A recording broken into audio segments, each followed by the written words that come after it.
सब दोस्तों को जावेद राठौर का सलाम। उम्मीद है आप खैरियत से होंगे। दोस्तों, कभी आपने गौर किया कि जब इंसान पैदा होता है तो तकरीबन सारे इंसान एक ही जैसे होते हैं, लेकिन आगे जाकर वो मुख्तलिफ हो जाते हैं। करोड़ों अरबों इंसान सब एक दूसरे से मुख्तलिफ होते हैं, लेकिन मेरे मशाहिदे के मुताबिक मैं समझता हूँ कि इंसानों की तीन अहम कैटेगरीज होती हैं।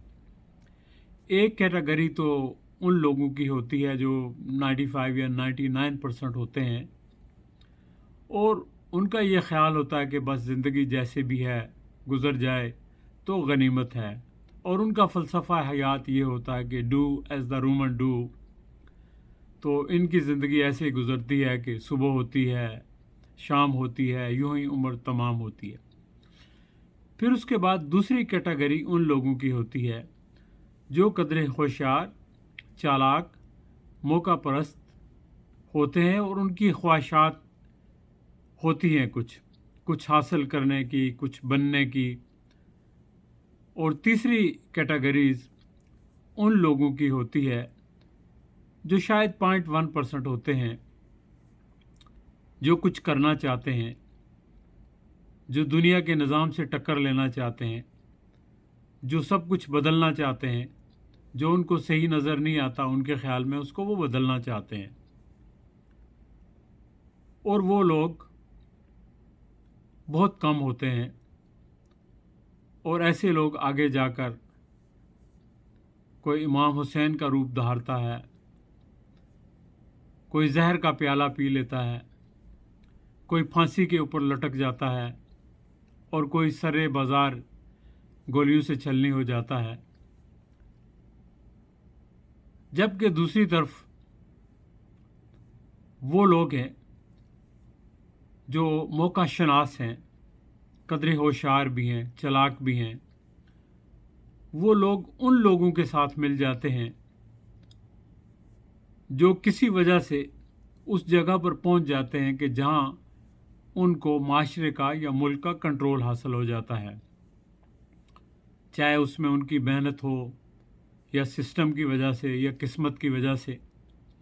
तो वो हर चीज़ को कंट्रोल करना चाहते हैं। तो ये मौका शनास जो है फिर उनके दरबारी बन जाते हैं, उनको ज्वाइन कर लेते हैं, उनके एसोसिएट बन जाते हैं। तो फिर ये दोनों तबके जो है बड़े आराम से ज़िंदगी गुजारते हैं, वसाइल पर काबज़ होते हैं, लोगों को ग़ुलाम भी बनाते हैं, डिक्टेट भी करते हैं, और ख़ुद इनकी ज़िंदगियां शहंशाहों की तरह गुज़रती हैं। और अगर कोई शख्स आ जाए और इनको चैलेंज करे तो ये सारे इकट्ठे हो जाते हैं, इकट्ठे होके उस शख्स के ऊपर हमला आवर हो जाते हैं जो स्टेटस को बदलना चाहता है, जो हालात को तब्दील करना चाहता है, जो देखता है कि इनका गठजोड़ जो है वो आम लोगों के लिए बड़ा ख़तरनाक है। इनके गठजोड़ की वजह से आम लोग मुतासर हो रहे हैं, उनकी आज़ादी सल्ब हो गई है, उनको इंसाफ नहीं मिल रहा, उनको इक्वल अपॉर्चुनिटीज़ नहीं मिल रही। तो फिर ऐसे अशख़ास जो कहते हैं कि नहीं, इनके ख़िलाफ़ खड़ा होना है, हालात को बदलना है, तो फिर इनमें से कई लोग बदल पाते हैं, लेकिन कई लोग कुर्बानी देना पड़ती है उनको अपनी जान की। जिस तरह के किसी को जहर का प्याला पीना पड़ता है, किसी को नमरूद की आग में छलांग लगाना पड़ती है, और किसी को फांसी पर लटकना पड़ता है। ऐसी ही कुछ सूरत हाल इस वक्त पाकिस्तान में भी है। एक शख्स जिसने सारे सिस्टम को चैलेंज कर दिया है, वो सिस्टम जिसके बेनिफिशरीज वो लोग हैं जो इस वक्त सिस्टम को कंट्रोल कर रहे हैं और सिस्टम के साथ लिपटे हुए हैं।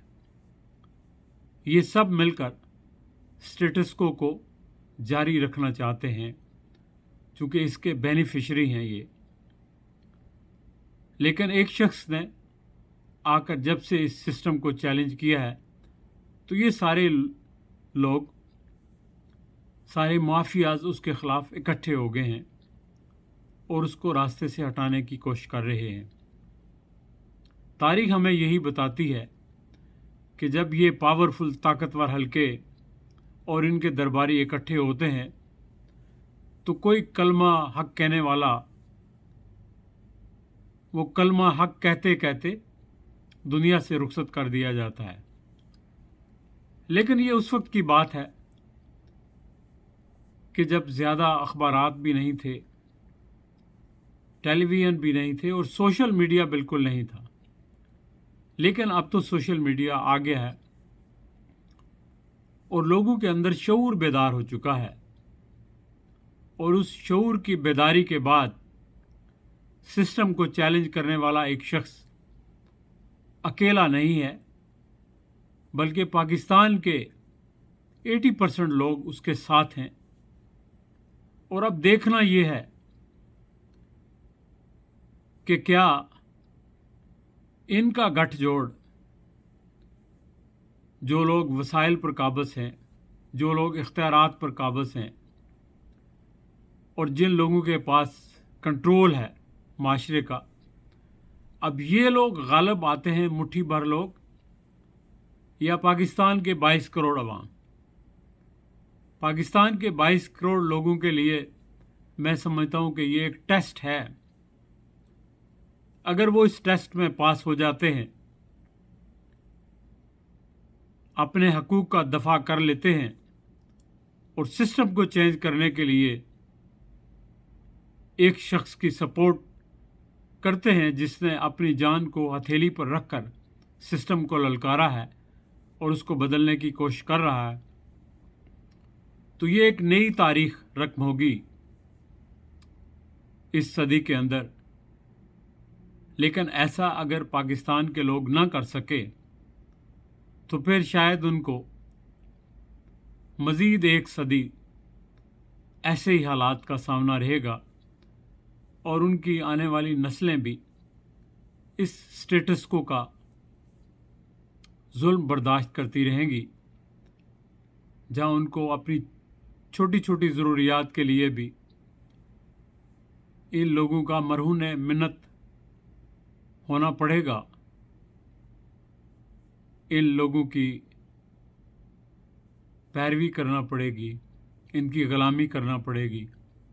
اب فیصلہ لوگوں آپ نے کرنا ہے کہ آپ کی اگلی نسلیں بھی مزید صدیوں تک غلام رہنا چاہتی ہیں یا اپنا مقدر خود بنانے کے لیے میدان عمل میں اترتی ہیں، یہ فیصلہ آپ کا ہے، فیصلہ آپ نے کرنا ہے۔